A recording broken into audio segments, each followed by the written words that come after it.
Welcome back. Let's bring in Mr. Akintobi. He's public affairs analyst, journalist, joining us right here in our Lagos studio. Mr. Akintobi, great to see you on Easter Monday. Yeah. Happy Easter to you. Happy Easter to all Nigeria and to all Christian faithful across the world. Okay, let's get to the Guardian newspaper. That's where we'll start things from. Guardian, literally everybody's leading the same way, but let's stay with the Guardian newspaper. Bloody Easter in Benue, Kaduna, despite Tinubu's pledges. Page 6 read of the Guardian newspaper. You can see the faces of all the governors that have been affected one way or the other, from Plateau, Kaduna, Benue, the IGP, the president, of course, and the chief of defense staff. So, Mr. Akintobi, the president had done, I'm sorry, I will never call that a condolence visit, a condolence flyby, because the reason is that the incident happened on Sunday. He visited on Thursday, and the excuse was to the effect that, you know, he had a visit from the Chadian president that was late, more than expected. It came to Benue. They had to do it at the airport because the airport doesn't have, what do you call it now, lights or some aeronautical stuff to fly at night. So the president had to leave before it became too dark. For me, it's not a tenable excuse. You had 4 days to plan to visit. So anyway, but the most important thing is I made some promises, and some were great ideas like CCTV, and certain things we will never know what was because it's a security-related issue. But he now made a promise that I knew he could not keep. He promised that he will never allow it to happen again. I think that's when he was addressing the woman. A few, sadly, hours later, they struck again. So what do you make of this?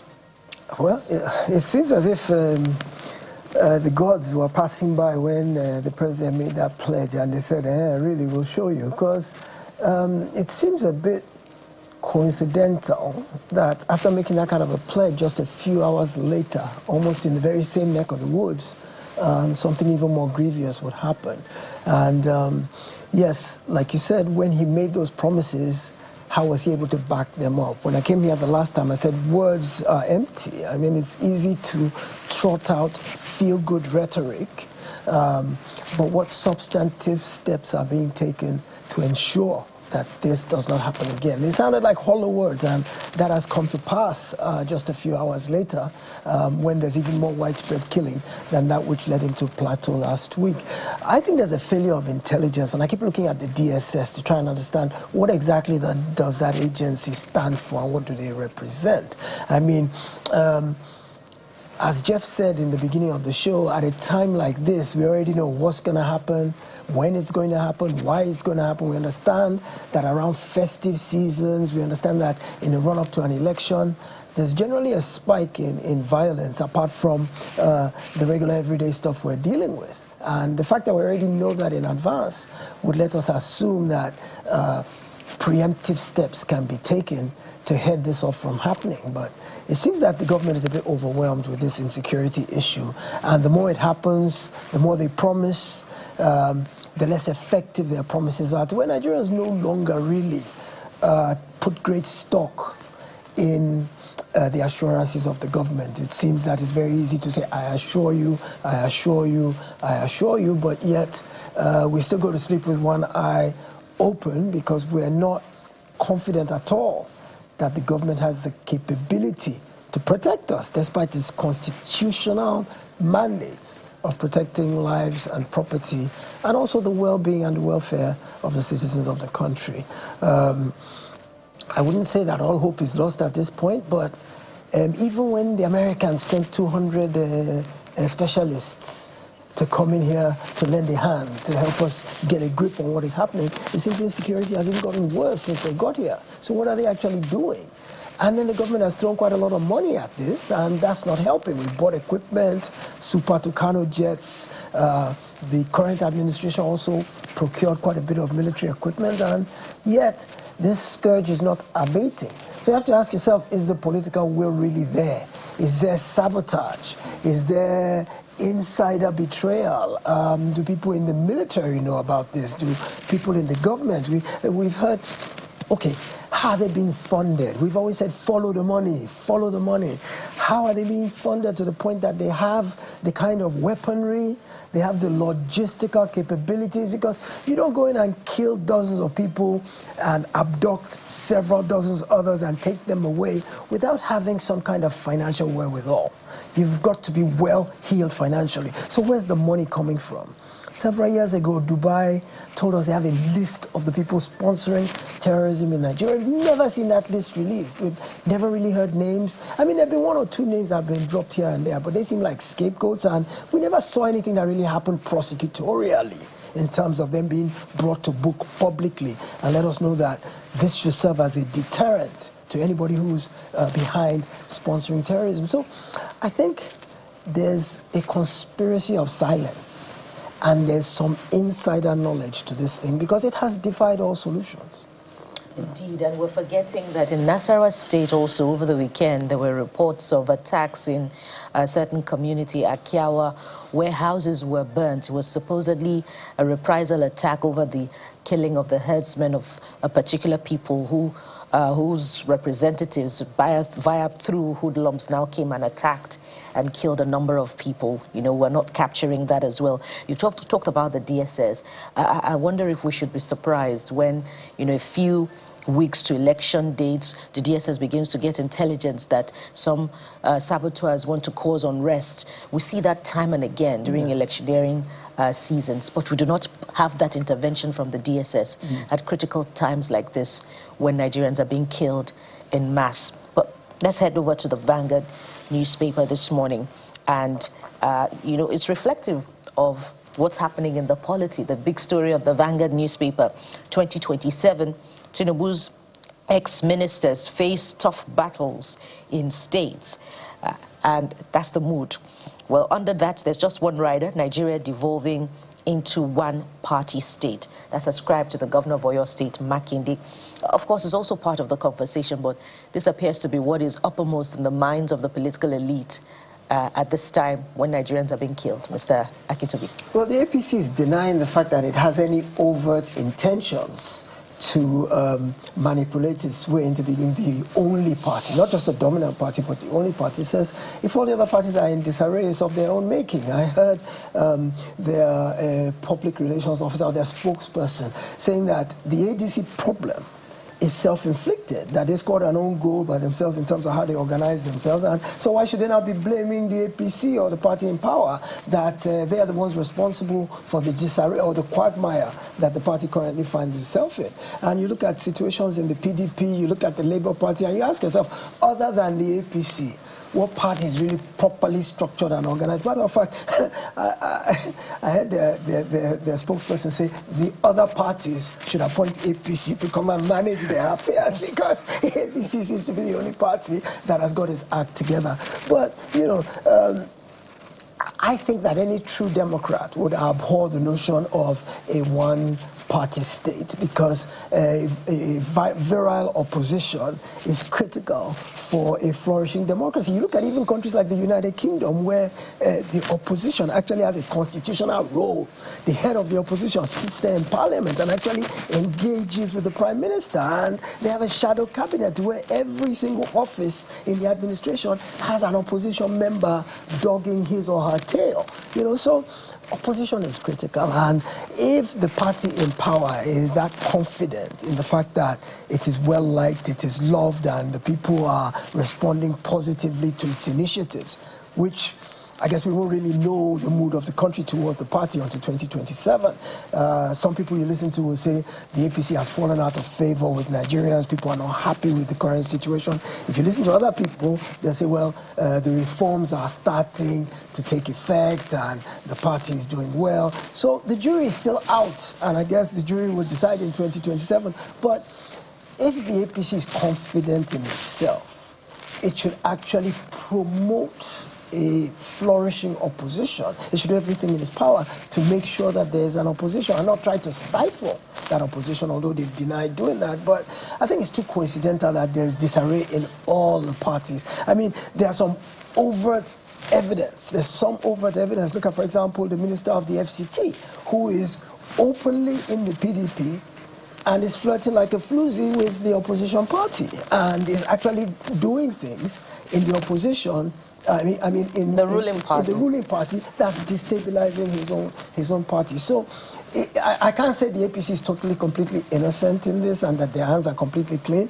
But nonetheless, the other parties too need to make some sacrifices for the greater good. I mean, a lot of it is a clash of egos. A lot of it is power-hungry people, and nobody's willing to play second fiddle.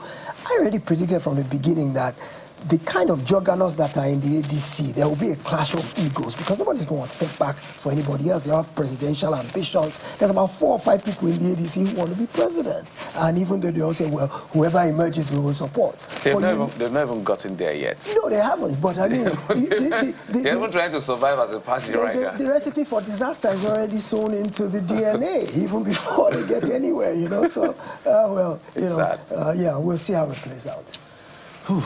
A lot to unpack, really, but on the front page of the Abuja Inquirer, Mr. Kintobe, I have some cheery news and not so good news. Okay. The cheery news, you heard about it. The big story, hope for improved electricity as Tinubu okays 3.3 trillion naira legacy debt payment. So it's not like we started building yet. We're doing sand filling. Yeah. Is the debt that has been owed. So we're filling the debt, then we'll now start building on, just so people know. But it's a big one, I must say, because it's something that has accrued over the past years. But the not so good news I have, Mr. Kintobe, is that tomorrow, while Nigerians will be resuming and going back to work, resident doctors are to begin a nationwide strike that same tomorrow. It's a page 14 read on the Abuja Inquirer. And just to give a peek into exactly why these doctors are going on strike, they had given a notice, as they always do, right? So it didn't just happen. So what they say is that this stems from, well, alleged plans to stop the implementation of a revised professional allowance table negotiated between NARD and the federal government after its prolonged strike last year in 2025, and it includes improved remuneration packages, call duty allowances, shift allowances, rural posting incentives, and non-clinical duty payments. So 2 stories, Mr. Kintobe, your choice now. Okay, so let's talk about these resident doctors. When I heard about that strike, the first thing that came to my mind was, again, when did we just get out of the woods with the resident doctors in 2025? I happen to remember the last time they downed tools because I know someone who visited a government hospital and got there and they said they can't attend to them because the doctors are on strike. So it's not too long ago that we were at this same pass in terms of this downing of tools by the resident doctors. At that time, they reached an agreement with the federal government, even if it was a compromise and sort of a stopgap measure to get them to go back to work. And it seems that the federal government reneged on its promises, and that's why they're all of a sudden saying now they're downing tools again. And this seems to be a recurring theme, whereby I think when these kind of things happen, not just with residence doctors, but in terms of Labour Congress, ASU, when all these things happen, the government goes into panic mode and brings everybody to the table, makes promises it can't keep, and it doesn't intend to keep because it wants to head off the crisis at that moment before it spills over into public condemnation and restiveness. So they sit down, the government makes promises. It probably knows it can't keep those promises, but its intention is, let's end the strike, let's get them back to work.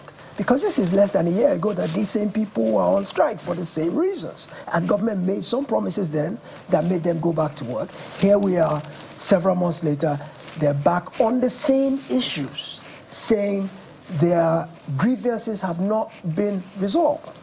And I just ask myself, so where's the government in this? How is this allowed to happen to where a scant year later we're back to downing tools? And at the end of the day, it's always the ordinary Nigerian that suffers. I knew this person who went to one of the general hospitals, and right there at the gate they were turned back. They said we're on strike. A general hospital that's meant to save human lives. It goes to show that human life in Nigeria is not worth very much anymore. And essentially, those who are chartered to protect human lives and well-being have abdicated their responsibility. So you are responsible for your own life and well-being now. Government is not going to do it for you. If you're waiting for the fact that government is your protector or is your big brother, I'm sorry, you are in for a big disappointment. So you better start putting the infrastructure in place. Already you are your own mini government in terms of your infrastructure, but in terms of your health and well-being, you better start making sure that you can sort yourself out, because you can't rely on government to do that anymore. So a lot of us are really local government chairmen without party anyway. We are councillors already. We're already doing these things. So why do we spend a lot of money conducting elections, a lot of money running the organs? I know it's not as simplistic as that, but it's just to note that we have 4 local government chairmen in the studio. Maybe a governor, no? So on the electricity, the first thing that came to my mind was, how did we even ever arrive at this kind of humongous debt? How was that allowed to happen? In terms of the power plants, the gas suppliers, the people that have the feedstock that eventually brings electricity into our homes and businesses. How was 3.3 trillion? That's a humongous amount of money. How did we ever allow that kind of money to accrue? Who was somebody collecting money from somewhere and not delivering it where it should? Because I know that we all pay for electricity, whether estimated billing, whether prepaid meters. So we are putting the money in from the consumption end. So how come the generation end is not receiving its own end? Is it that government is not paying its own share of the subsidy? Is it that the retail funds that are collected is not flowing back through the value chain? There's a breakdown somewhere. My worry, like you rightly pointed out, is that even this money that the government is going to pay, or has started to pay, the generating, the power supply people, I don't think it's going to go into shoring up the deficiencies of the sector. The sector's problem is infrastructural deficits. They don't have the technology. They don't have the mechanical means to both generate, distribute, and transmit. They don't have it. So it requires a major mega investment to upgrade the infrastructure. And this money that's just been paid is going to go to settle debts, to pay outstanding bank loans, past salaries, pensions, dividends to stakeholders. So we've just postponed the inevitable. We've not resolved the issue. So yes, we'll see a bit of an improvement in power supply, but not the uhuru that we're all waiting for in terms of uninterrupted power supply. People are going off grid already, I must say. Aso Rock is off grid, so what are the rest of us doing?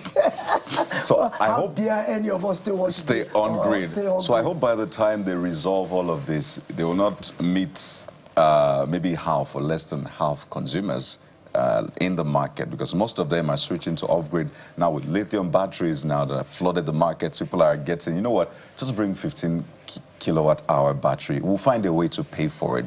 But this power situation, I don't want to have anything to do with it again. So then they'll become redundant. All the better. The more independent we become of them, the less necessary they become.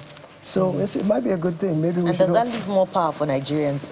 By the way, if more people are exiting the national grid, you know, the Aso Rock, for instance, is reportedly on solar power. Yeah. So does it leave more power for Nigerians or more problems?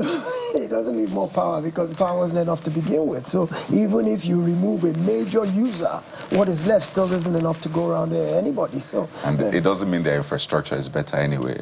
The fact that someone steps out doesn't mean that all of a sudden the infrastructure you've not ramped up your capabilities, so you still have the deficiencies. But Mr. Kintobi, we must speak to this. Just right on top of the front page, threat to shoot journalists by journalists there, the FCT minister speaking to our own Seun Kimbaloye. You see, Wike under pressure, Amnesty, media groups alarmed. The minister's aide has released a statement saying, you know, it's a figure of speech. Yes. You know, he could have quoted the late Rotimi Akeredolu that said it's just political gunshot. He don't kill nobody. Fantastic man. I'm talking about the late Akeredolu, I should say.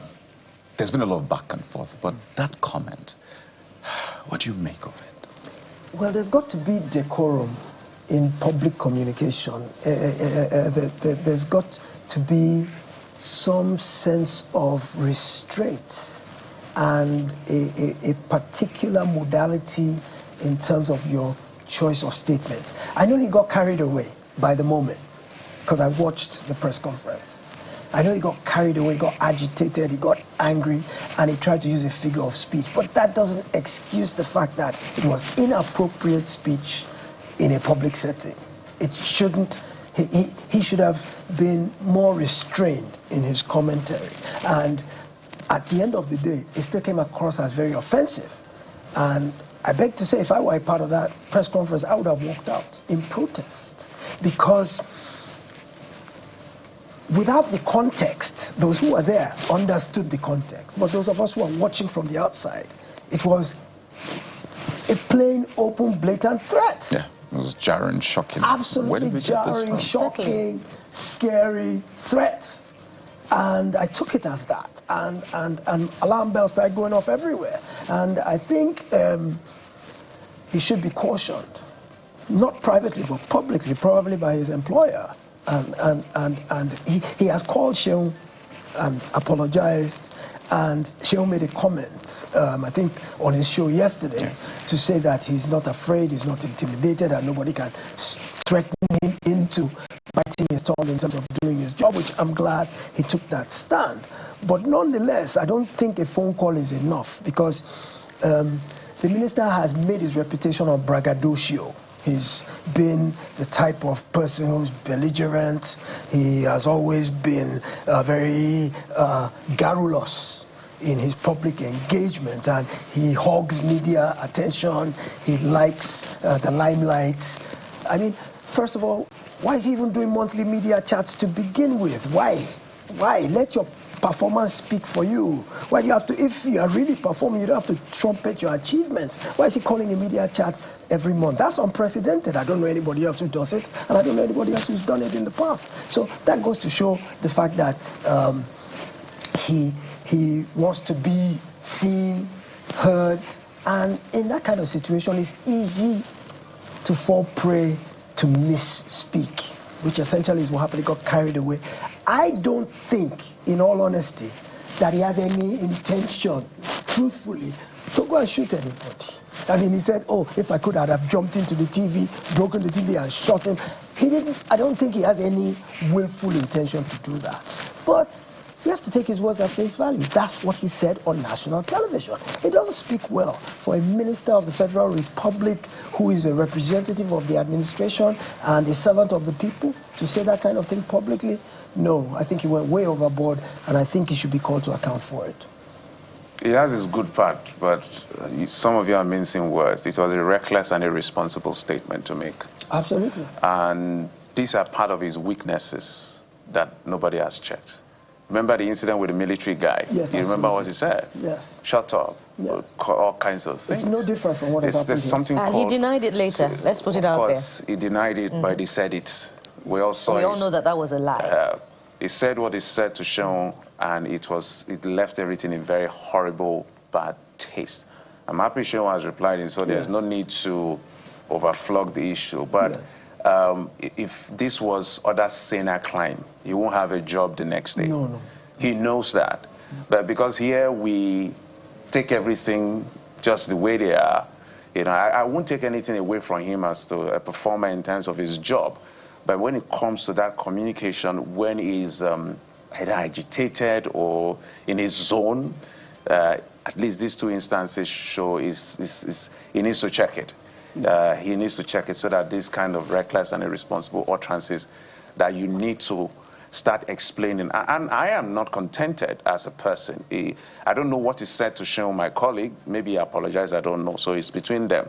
But for those of us who are the generality of the public, what I would have expected him to say is to outrightly apologize. Publicly. And then say it's not in that context. But what I read from Larry, maybe I didn't read everything. I did not see he said, I'm sorry. Maybe I didn't see that. But that should never happen again.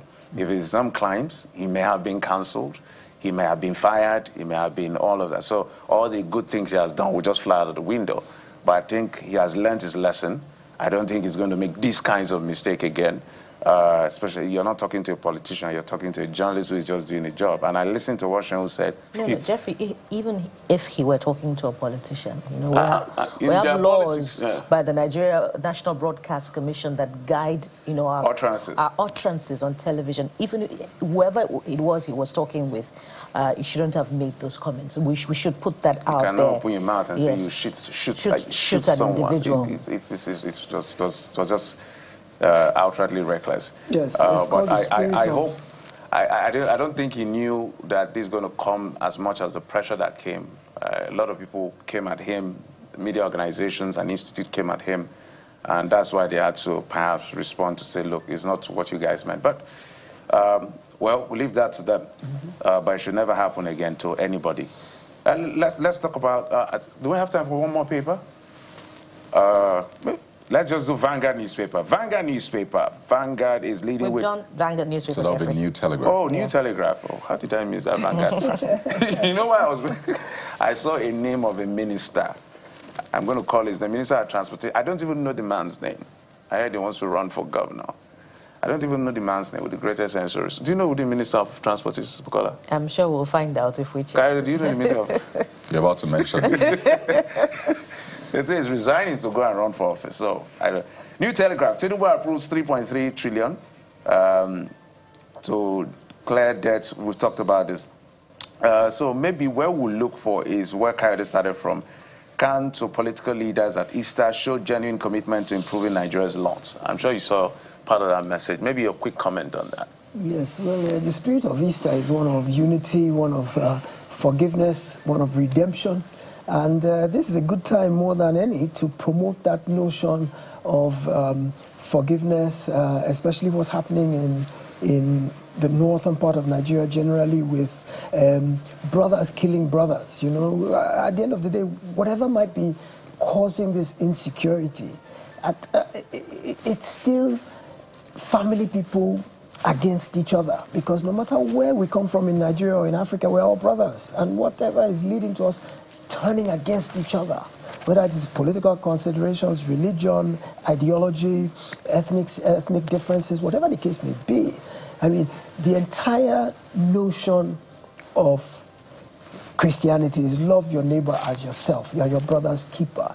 And for us to turn that notion on its head, Easter is a good time to revisit it and begin to ask ourselves that how can we resolve our differences in such a way that what we're doing is sharing love and not exacerbating differences to the point that we now attack and kill each other. So I think Khan's message was quite on point, that this is a moment for deep reflection. It is a moment for gratitude and appreciation. It's also a moment for forgiveness. Whatever it is that is causing one person to turn against the other, it's a time to reflect and forgive and let that go, and let's all live together in peace and harmony. I think Nigeria would be a much greater country if all of us could get along. I remember back in Los Angeles in the 80s when we had a major riot there, and the catchphrase that came out of that situation was, can we all just get along? Can we all just get along as Nigerians, as brothers, as sisters, as fathers, as mothers, as sons and daughters? I think that is the key takeaway from this Easter celebration. Mr. Dayo Akintobi, thank you so much as always for your insights on these national issues. We can keep going and going, but that's much we have. Thank you. And happy Easter. Well, you're going back home. Are you going to work? Because I know you like Mondays. Thank God it's Monday. Thank God it's Monday. Do you work? Okay. We don't have such luxury. We have to come to work. Yeah. No, we got a public holiday today. So after here is to go to the park and go and have a lovely day. We wish we were like you. But we love our job. We'll just keep doing it. Sacrifice for the nation. We'll take a break now. When we come back after this break, we'll bring you our first conversation. Stay with us.